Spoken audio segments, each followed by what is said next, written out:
Hello everybody, with me today is Elizabeth from Taming the Shrew. She is done by Paul Crees and Peter Coe.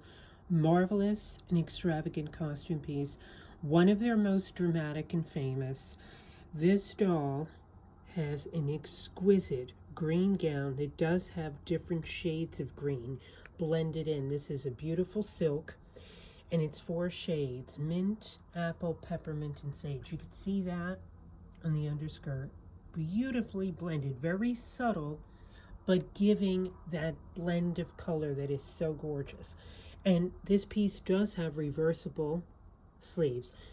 One side is a little lighter, almost like a mint, and the other is more of an apple green, and you can change up, exactly how you want to display her. I do have this piece for sale. So if you are interested in any way, or if you have questions, let me know.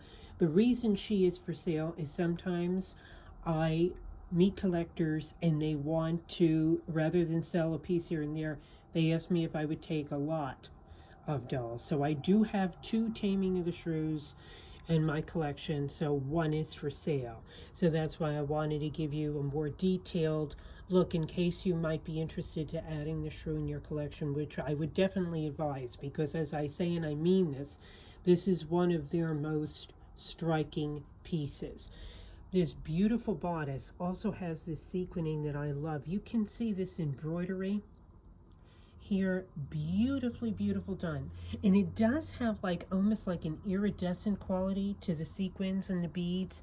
It's just absolutely breathtaking, very subtle and yet very striking. And this is the underskirt. She has the chest plate that was one of their greatest innovations, not just because it's authentic to life to Elizabeth Taylor, but it enhances the costuming. I love this neckline. And of course, the sculpt of Elizabeth Taylor is stunning. I do want to point out to you 1 or 2 slight imperfections. You could see that on her chest. It does not mar her beauty. I just want you to know that it's there.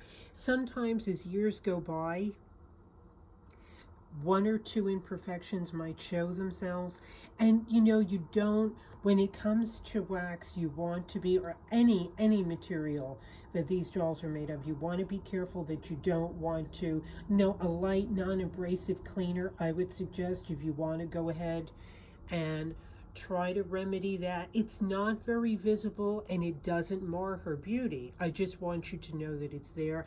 I see this, it's not a big deal, so I don't want to, start doing anything to it, but I do want you to know, for purchasing purposes, that it is there. You can see her beautiful hand sculpt. Beautifully done. Very elegant. As I say, the blending of colors in this piece is exquisitely done, as Paul Crees and Peter Coe often did. They had a knack of putting together all the right colors and fabrics that maybe you wouldn't think would go together, but they absolutely do when the finished piece is together. Thank you as always for watching these videos. I appreciate your time. Be safe and be well, everyone.